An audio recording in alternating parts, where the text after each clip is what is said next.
Hello students, this is the first class that I am going to take, and this class is for everyone. This class is for those who wants to know what is economics, not exactly from the point of view of examination, but understand the nature of the subject.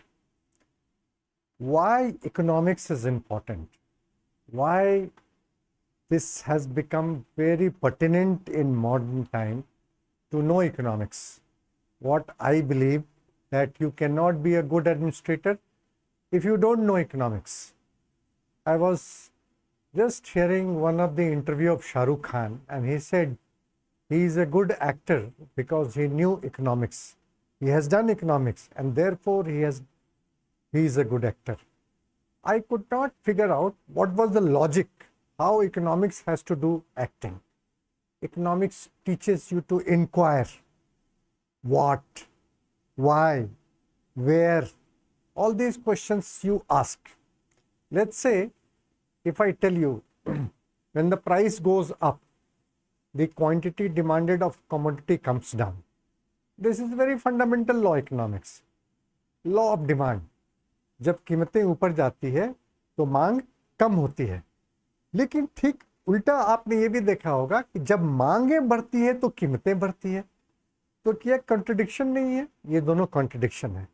इस contradictions को आप कैसे समझेंगे? इस contradiction को तभी समझेंगे जब आप इकोनॉमिक्स पढ़ेंगे।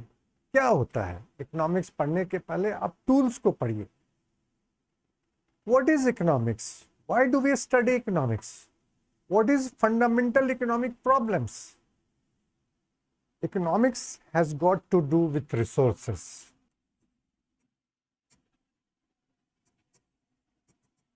Do you know there is a scarcity of resources? We don't have enough resources of anything in modern times. Resources are always in a scarcity. संसाधनों की कमी होती है और इसी के कारण हम इकोनॉमिक्स पढ़ते हैं। आप इसको ऐसे समझिए कि फंडामेंटल ट्रूथ ऑफ लाइफ है unlimited desire. These are basic fundamental facts of life. Let me write it this way. Basic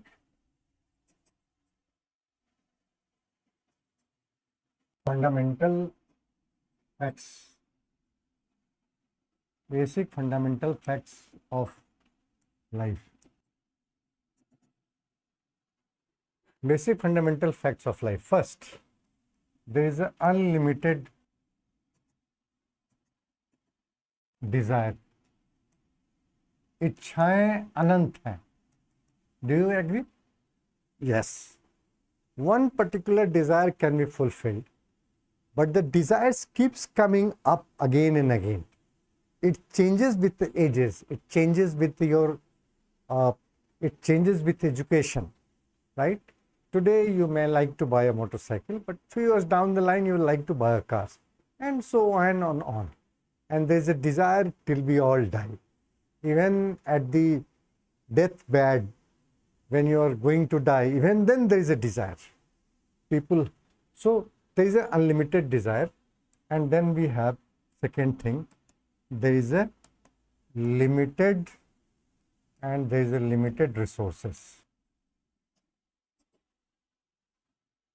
Unlimited desire and limited resources. Two things that you must understand. Desires are unlimited and resources are limited, and because of these two facts, there is always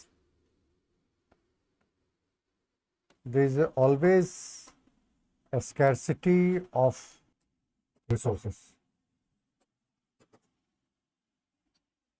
So a scarcity is always there, and because there is a scarcity of resources, whenever there is a scarcity, there is a problem of choice. Problem of choice. Because there is a scarcity, there is a problem of choice.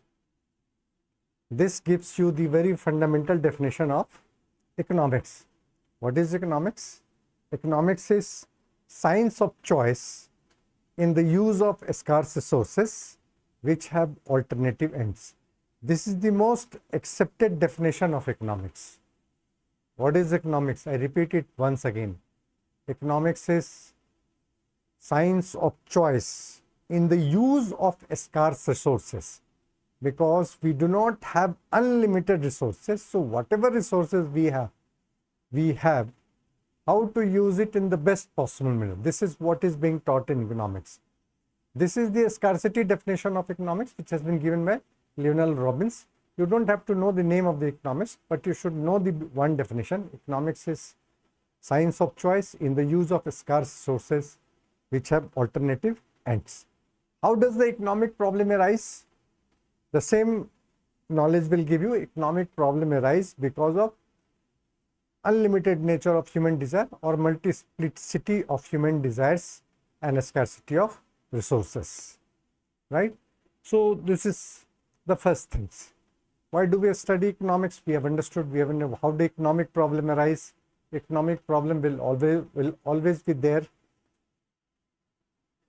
The next things that we must understand about the very fundamental concept is three central problems. Three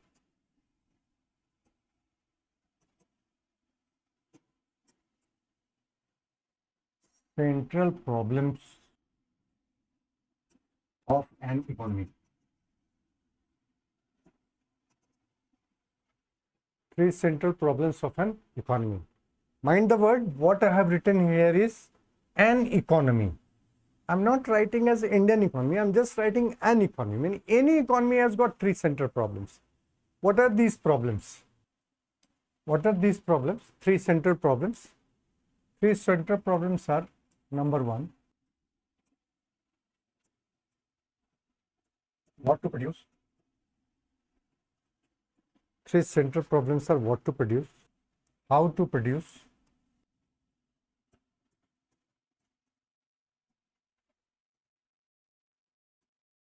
for whom to produce.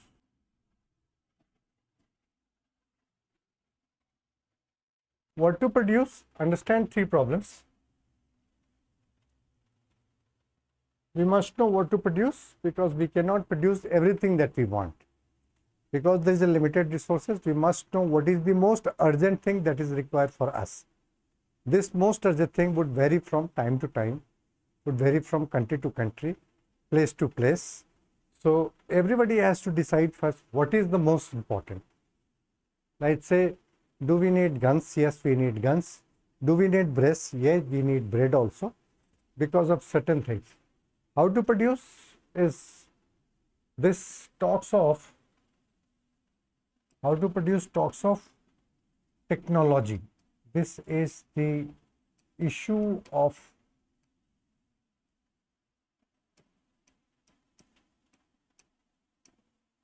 technology.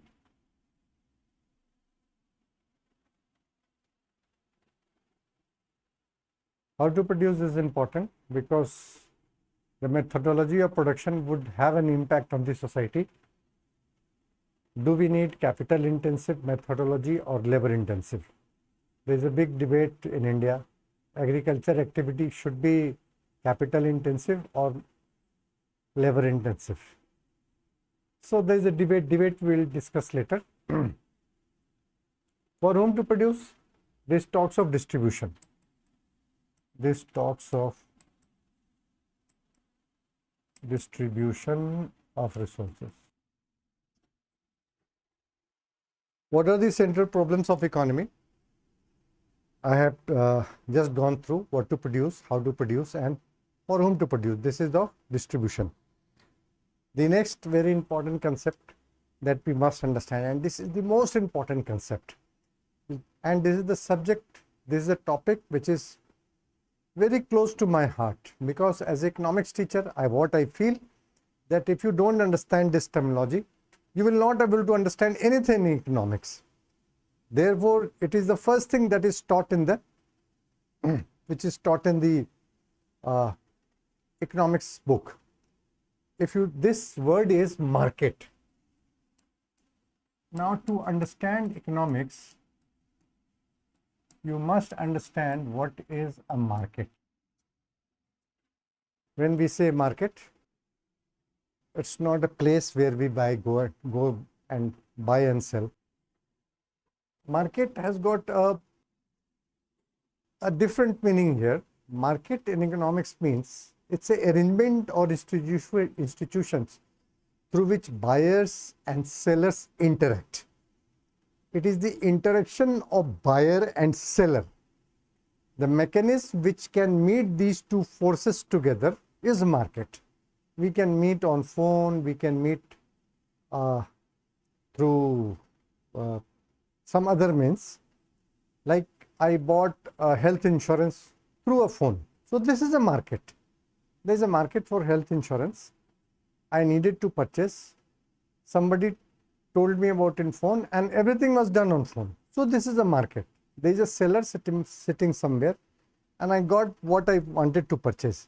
So market is a mechanism of interaction between buyers and sellers. This is the graph that I am going to use. We will be always using graph to have. There is one topic on x-axis we have taken quantity of a commodity x. On y-axis we take price of the commodity x. So we have qx and the px here. This is the quantity and this is the price. So this is called dx, which is the forces of demand. We have to understand first thing this. This is dx is forces of demand.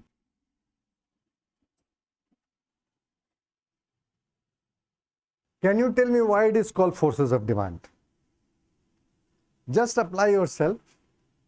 I have just drawn a graph. This is a negatively sloping and I call it a forces of demand. What is the logic behind this? Why it is a force of demand? Because this reflects the basic psychology of a consumer. If the price of the commodity is high, the quantity purchased will be less. And as the price keeps falling, the purchase amount will keep increasing.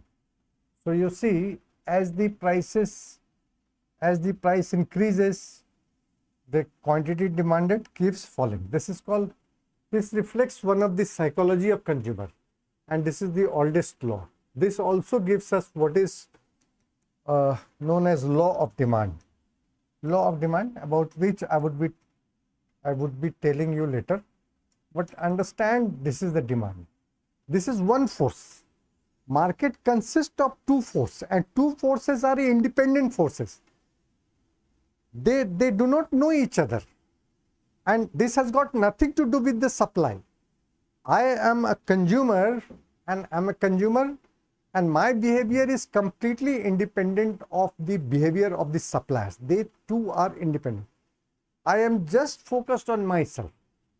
I will just like to buy. I would like to buy banana. I would like to buy apple. Right? It has got nothing to do with the suppliers. Suppliers are different. Their motives are different. The motives of consumer is very simple. Consumers are interested in maximizing its utility. Consumers are interested in maximizing its utility. I am interested in maximizing my utility. It is a maximization of utility that I am interested in.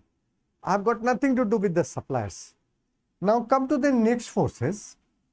I would like to draw another things here. Same I take as here qx and this is a px, qx and px, and this is what I will write it as sx. Now this represents a different force. Sx is forces of supply. Forces of supply. Now this forces of supply, from where does it originate? It reflects the psychology of businessman or sellers. Businessman or seller or producer, whatever. And what are they interested in? They are interested in profits. So maximization of profits. See, so there are two players. One is the seller and another is the buyer. Both have different intention. Buyers have different intention. They are interested in their satisfaction or utility. Sellers have different intention. They are interested in profits. And when they interact,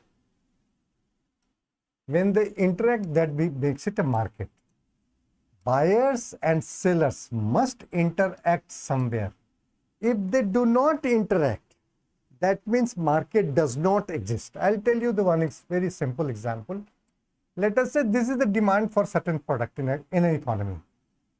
That means this is the maximum price at which the demand exists. If the price reaches this much, then demand becomes zero. The demand is possible at any price less than this. And if the supply curve is like this, that this is the minimum price that must exist to supply something in the market. Means demand and supply, they do not interact. And when they do not interact, the market is not there. The market for, let us say, aircraft manufacturing in India does not exist because the aircrafts cannot be produced at any price below this, and the maximum that the people are ready to pay is only this much. So the interaction of demand and supply should be there. So what is a market? Market is any mechanism which helps in the interaction of consumer and the producers, where the forces of demand and supply meets. Now when the demand and supply interacts, this is the price at which buyers and sellers both agree to do the transactions, right? Demand curve reflects the different prices at which different quantities can be bought. Supply curve reflects the different prices at which different quantities would be supplied. And this is the price at which the consumer and the producers agree to do transactions. So this is the equilibrium, and this also gives the equilibrium price in the market. And this is how the price is determined. Once the price is determined, then the transaction takes place. In market, in reality, what happens? Demand is constantly changing, supply is also constantly changing. Market itself is constantly changing. Let us say in the classroom, let's say you can call me as a supplier and my students as a consumer. They need certain kind of services and I am the supplier of the services. So this is a market. Once I leave the classroom and go to the market, maybe I like to buy a cigarette or some sweets or a refreshment for myself, then I become a consumer and some other people are the suppliers. So there's a millions of market constantly changing, constantly evolving, and the people are taking decisions based on their intention and the profit, and therefore this is how the resources are allocated. Now this mechanism is also called price mechanism. This mechanism is also called price mechanism, and this concept of price mechanism was given by concept of price mechanism was given by Adam Smith. Adam Smith. From examination point of view, you must know that this gentleman is also known as father of economics, also known as. And just for your information, for the sake of information, in 1776, he had written a book. See, this is the price mechanism. Now, this graph looks very simple graph, but believe me, the application it has in economics. I am pure economics teacher and I have done economics honors from Delhi University. In Delhi University, first year, microeconomics is part of the syllabus, and the entire syllabus is based on this concept. The entire book has been written on this curve. This has got a huge applications. Once you become more, as you mature, you would know the importance of this. And I still believe that UPSC can ask questions from this. UPSC has asked question. Whenever I go to take classes, people have been questioning, sir, what is the need of this? This is not mentioned in the syllabus. This is not mentioned in the syllabus. In 2023, UPSC had asked two questions only from this concept. Only from this concept, demand and supply. I would give you the questions and will also give you the answer as we progress. So, if we have to understand market, so we have to see two forces.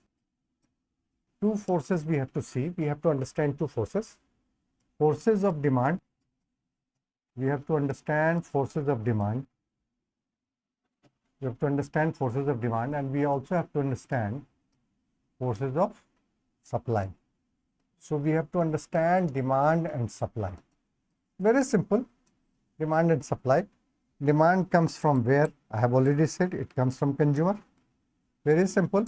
Supply comes from where? Supply comes from producers or businessman or dealer or whatever you call it. Producers. Consumer and producers. Their intentions are different. This also I have already spoken.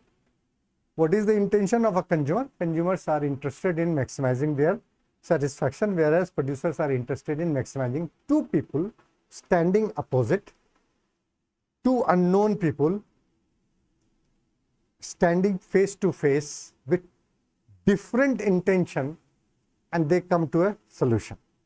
Isn't it very interesting? Isn't it very interesting? You go and buy, millions of products are being bought and sold in this field. This is so understand first what is a demand first. You have to understand demand. Understand first demand. What is the demand first? Demand is desire. Of course, you have to have desire first. But is it only desire? Definitely not. Not desire. We need to have resources or purchasing power. We need to have purchasing power, and we also need to have willingness to buy. Willingness. Understand, I might have desire, I might have the money also, still I am not ready to buy certain things. I have the money, I have the desire, but I am not ready to buy iPhone. I don't think iPhone is worth 1 lakh rupees, 1 lakh rupees. So, three things are there, right? These three elements, if I do not have a desire, demand will not be there. If I don't have the purchasing power, again demand will, and I don't have the willingness, the demand will not be there. So these three things must exist for the existence of demand. These three things together will be called elements of demand. These three things are called elements of demand. Now demand, we would be understanding factors affecting demand. Factors affecting demand. These are fundamental concepts in economics, and you would be surprised to know that this section of the economics, the fundamental economics is something like everyone should know. I was visiting professor to engineering college. I have taught engineering economics in Delhi College of Engineering, what is called Delhi's Technological University these days. This much economics, even a lawyer, people in the judiciary should know. They should know. Even the 5 years integrated course in law, they also have to study micro and macro. It is part of the students, those who are doing MBBS, they have to also study little bit of economics. So you imagine how important these are. It is everywhere. Unless you understand fundamental law, how can you decide the cases involving economic matters, right? So therefore this becomes important. Factors affecting demand.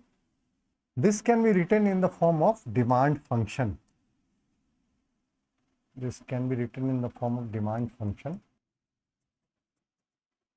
Demand function, where we write dx is function of what? Means demand for a commodity are dependent on certain factors. It is nothing mathematics or nothing.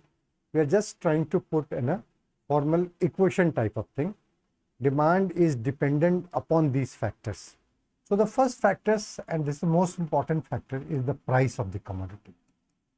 Price. So we can write it as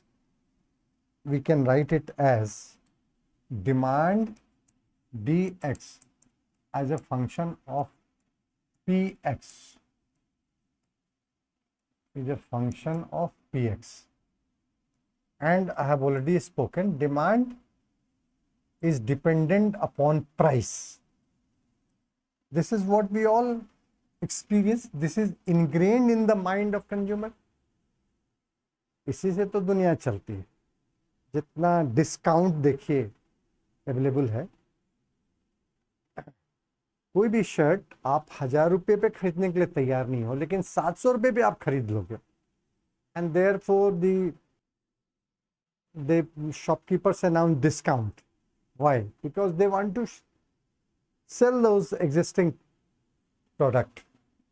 So this is what I had said, and this is law of demand. This is law of demand, and you must know, I have already spoken about law of demand. Law of demand is the inverse relation between price and quantity demanded. This is inverse relation between price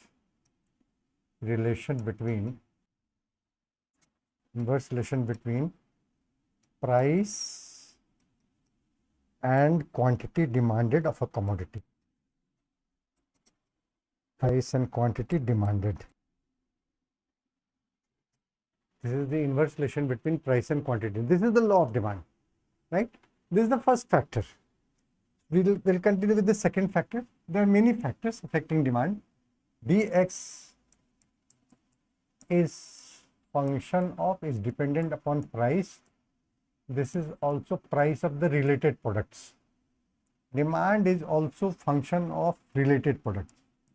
So relation can be of two types.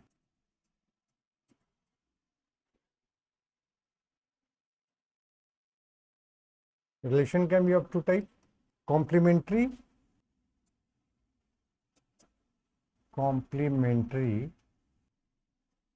and substitutes. Just apply simple knowledge. Complementary means car and petrol.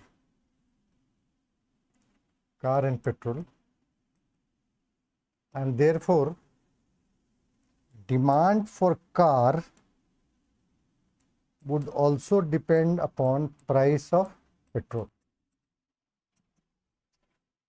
Demand for car is also function of the price of the petrol, right? This is true. You see, the petrols are becoming costly, therefore it will impact the sale of the car. It's always there. And we take the example of substitute. Take the example Pepsi and Coke. Pepsi and Coke, these two products are always in news because of the tariff. India is going to completely ban these two products. These two are highly and these two are very popular brand from US. Demand for Coke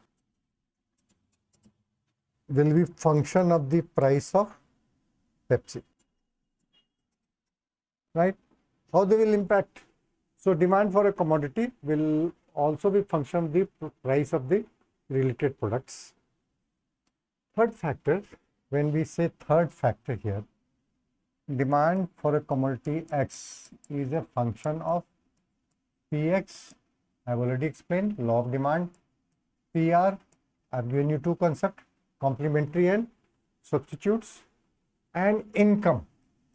We just write Y for this. We don't write I because I stands for investment. Y is generally accepted symbol for income.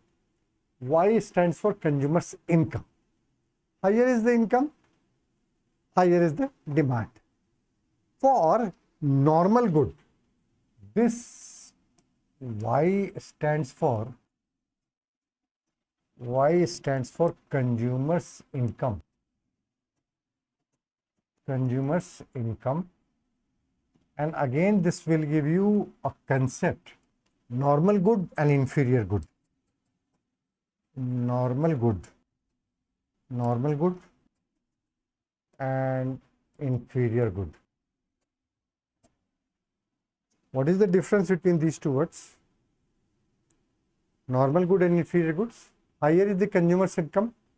If I intend to buy more at higher income, it's a normal good. What is the concept of inferior good? As my income goes up. Now there are certain things that I would not like to buy because my income has gone up. The product that I would not like to buy at higher income is inferior good. This is where the UPSC had asked questions last year. 2023 UPSC had asked questions from here. See this, even though these are not mentioned in the syllabus, and you will be surprised to know UPSC had asked two questions in UPSC examination. Inferior goods. Now the concept can go much deeper. There is one concept called given goods. Given goods. That is, given goods are exceptions to law of demand, where law of demand does not stand. All inferior goods are given goods, but all given goods are not inferior goods. There's some kind of fix, but that is not to be taken up this stage. The three factors that I have said: price of the commodity, price of the related commodities, and income of the consumers.